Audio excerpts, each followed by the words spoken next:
Hello everyone, my name is Shruti Kakkar और आज हम डिस्कस करने वाले हैं क्लास +1 अकाउंट्स का chapter number first, that is meaning and objective of accounting. तो वीडियो स्टार्ट करने से पहले अगर आपको मेरा आज का वीडियो पसंद आए तो प्लीज इसे लाइक, सब्सक्राइब और शेयर करना ना भूलें। तो चलो स्टार्ट करते हैं फिर आज का टॉपिक। सबसे पहले नीड फॉर अकाउंटिंग, हमें अकाउंटिंग की जरूरत क्यों होती है।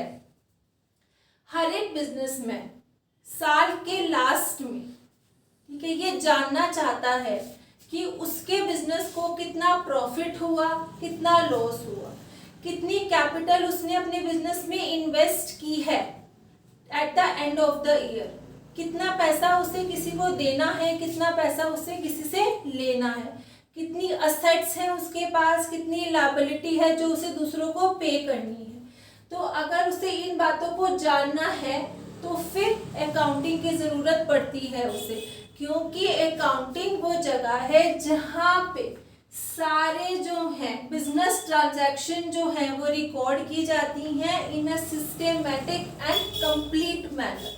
ठीक है, अकाउंटिंग वो जगह है जहाँ पे हम सारे बिजनेस ट्रांजैक्शन हैं जो रिकॉर्ड करते हैं कंप्लीट और सिस्टमेटिकली।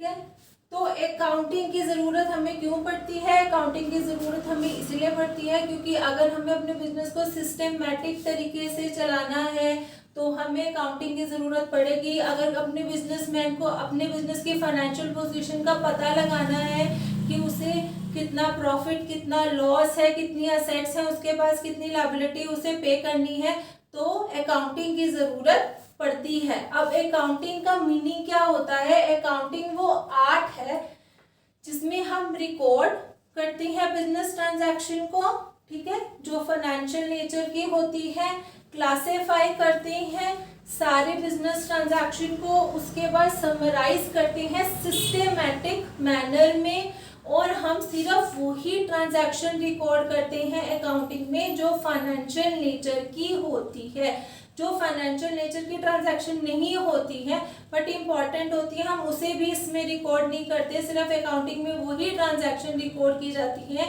जो मनी टर्म में होती है, जो फाइनेंशियल नेचर की होती है। तो अब हम पढ़ने वाले हैं कैरेक्टरिस्टिक्स ऑफ अकाउंटिंग। अकाउंटिंग के क्या कैरेक्टरिस्टिक्स होती हैं। तो सबसे पहला है कि accounting is an art as well as science. Accounting जो है आर्ट भी है, साइंस भी है। अब साइंस और आर्ट कैसी है। सबसे पहले अकाउंटिंग साइंस कैसी है, क्योंकि अकाउंटिंग जो है वो बेस है कुछ रूल्स पे और प्रिंसिपल पे। अकाउंटिंग में हम जितना भी काम करते हैं वो कुछ रूल्स और कुछ प्रिंसिपल फॉलो करके करते हैं, और जितना भी हम अकाउंटिंग में काम करेंगे वो इन्हीं रूल्स और प्रिंसिपल के बेस पे चलता है। इसीलिए हम कहते हैं कि अकाउंटिंग इज इन साइंस। और उसके बाद हम कहते हैं कि आर्ट कैसे है।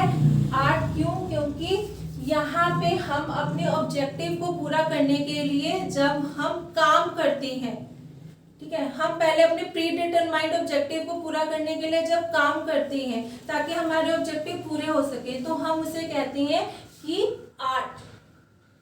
तो accounting is an art of recording, classifying and summarising the business transaction which are of financial nature.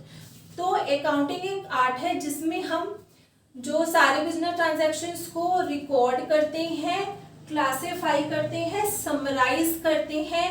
जो ट्रांजैक्शन फाइनेंशियल नेचर की होती है, मनी के टर्म में उसे मेजर कर सकते हैं, ठीक है, इसलिए हम कहते हैं कि ये आर्ट है।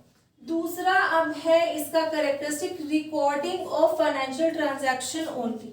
अकाउंटिंग में हम सिर्फ वही ट्रांजैक्शन रिकॉर्ड करते हैं जो फाइनेंशियल कैरेक्टर या नेचर की होती हैं। हम वो ट्रांजैक्शन रिकॉर्ड नहीं करते जो फाइनेंशियल नेचर की नहीं होती, जिसे हम मनी के फॉर्म में मेजर नहीं कर सकते। जैसे हमारे बिजनेस में जो एम्प्लॉयज हैं जो काम करते हैं उन्होंने स्ट्राइक कर दी जिसकी वजह से हमारा बिजनेस जो है बंद हो गया, तो बिजनेस को तो लॉस हो रहा है ना। और अगर हमारा प्रोडक्शन मैनेजर है वो बहुत एफिशिएंट है, उसकी वजह से हमें बहुत प्रॉफिट हो रहा है कई सालों से क्योंकि वो इतना एफिशिएंट है, बट उसने किसी कारण से जो है रिजाइन दे दिया, उसकी वजह से भी बिजनेस को लॉस हो रहा है। बट हम इन दोनों चीज़ों को मनी के फॉर्म में मेजर नहीं कर सकते, इसीलिए हम इसे अकाउंटिंग में रिकॉर्ड नहीं करते। हम सिर्फ अकाउंटिंग में वही ट्रांजैक्शन रिकॉर्ड करती हैं जो फाइनेंशियल नेचर की होती है। अब तीसरा फीचर है recording in terms of money. Each transaction is recording in the book in term of money only. जो हर एक ट्रांजैक्शन रिकॉर्ड की जाती है बुक में, वो जो रिकॉर्डिंग होती है वो इन टर्म्स ऑफ मनी होती है। मतलब जो मनी वाली ट्रांजैक्शन होंगी वही रिकॉर्ड होंगी, यहाँ पे दूसरी ट्रांजैक्शन तो रिकॉर्ड होंगी ही नहीं। और जो ट्रांजैक्शन रिकॉर्ड होंगी वो in term of money record होंगी। ठीक है, जैसे एग्जांपल है, if businessman purchases 200 chair and 10 table, their value in term of money is record. जैसे एक बिजनेसमैन ने क्या किया, 200 चेयर खरीदी और 10 टेबल खरीदे, तो इनकी वैल्यू जो रिकॉर्ड की जाएगी बुक्स में वो रिकॉर्ड की जाएगी इन टर्म्स ऑफ मनी। तो जो बिजनेस में, जो हमारे छोटे बिजनेस होते हैं उसमें जो ट्रांजैक्शन होती है वो हम जर्नल में रिकॉर्ड करते हैं। जैसे जैसे हमारे बिजनेस का साइज बड़ा होता है तो ट्रांजैक्शंस भी ज़्यादा होती हैं, तो हम क्या करते हैं, इनकी अलग अलग बुक बना लेते हैं। ठीक है, जैसे सब्सिडरी बुक्स बना लेते हैं, जैसे कि कैश बुक, परचेज बुक, तो हम ऐसे इसकी बुक्स बनाते हैं। तो अगला है हमारा classifying after recording the transaction in journal and subsidiary books. जैसे हमने जो ट्रांजैक्शन है अभी जर्नल और सब्सिडरी बुक में रिकॉर्ड कर ली है, उसके बाद हम क्या करेंगे, उसके बाद हम जो है सारी ट्रांजैक्शन को क्लासिफाई करेंगे। अब क्लासिफिकेशन क्या होता है? Classification is the process of grouping the transaction of one nature eight one place. ठीक है, क्लासिफिकेशन क्या है? क्लासिफिकेशन एक प्रोसेस है जिसमें हम ग्रुप करते हैं सारे ट्रांजैक्शन को जो कि एक ही नेचर की होती है। ठीक है, उसे हम एक जगह जब रिकॉर्ड करते हैं उसे क्लासिफिकेशन कहते हैं। जैसे कि हमने जहाँ पे हम इनको रिकॉर्ड करते हैं और उसको हम क्या बोलते हैं, लेजर। जैसे कि हमने जो है वेजेस दिए अपने वर्कर, तो हमने क्या किया, सारे जो वेजेस से रिलेटेड ट्रांजैक्शंस हैं हमने एक अलग उसका अकाउंट बना दिया, लिखा हमने वेजेस अकाउंट। फिर हमने सैलरी से रिलेटेड सारी ट्रांजैक्शन एक ही जगह रिकॉर्ड कर दी, उसका नाम रख दिया सैलरी अकाउंट। जैसे कोई हमारा कस्टमर है राम, उससे हमने पूरे साल भर में जितनी भी ट्रांजैक्शन की उसे हमने एक ही जगह पे रिकॉर्ड कर दिया और हमने इसका नाम कर दिया कि राम का अकाउंट है।